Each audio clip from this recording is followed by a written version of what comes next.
ইদানিং সবাই পুডিংয়ের recipe upload করছে, তাই আমিও বানিয়ে ফেললাম ক্যারামেল এগ পুডিং।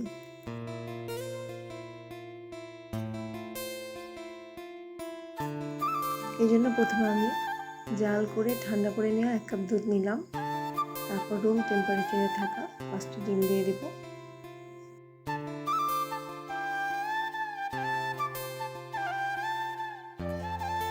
এরপর দিয়ে দেব 1.5 কাপ চিনি। উপকরণগুলো একটা হ্যান্ড উইক্সের সাহায্যে ভালো করে মিক্স করে নেব।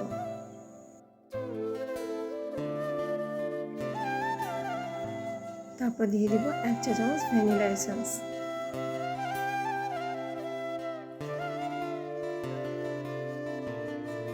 এদিকে যে পাত্রটিতে আমি পুডিং বানাবো সেটাতে চিনি জাল করে ক্যারামেল বানিয়ে নেব।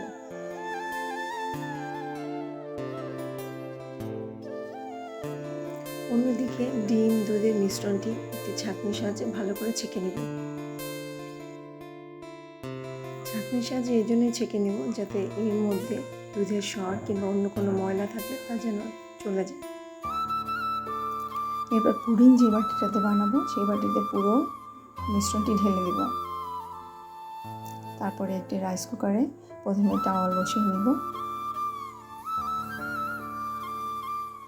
এরপর এতে পানি ঢেলে পুডিংয়ের বাটিটা বসিয়ে দেব।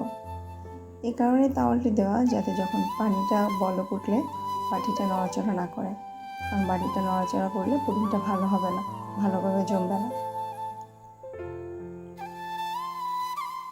আমার বাসায় যেহেতু ছোট ছোট বাচ্চা আছে তাই আমি ওদের জন্য আরও ছোট ছোট কাপে করে আরও 3টি পুডিং বসিয়ে দিলাম।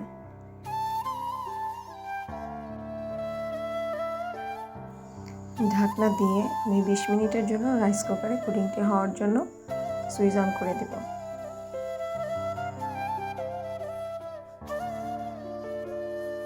20 মিনিট পর আমার পুডিংয়ের এই অবস্থা।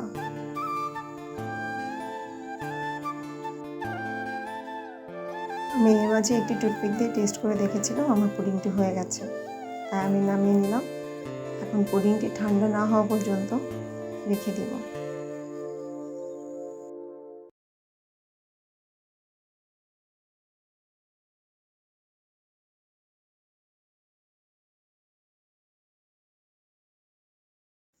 পুডিংটি ঠান্ডা হয়ে গেলে আমি একটি ছুরির সাহায্যে চারপাশটা ছাড়িয়ে নিয়ে পুডিংটি ঢেলে ফেলব।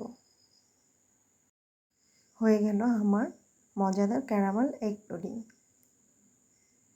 ঠান্ডা ঠান্ডা পরিবেশন করলে পুডিংটি খেতে আসলে খুব সুস্বাদু। ছোট বড় বাচ্চারা সবাই এই পুডিংটি পছন্দ করে। নিজেরা খাওয়ার জন্য কিংবা অতিথি আপ্যায়নের জন্য সহজেই বাসায় বসে বানিয়ে ফেলুন ক্যারামেল এগ পুডিং।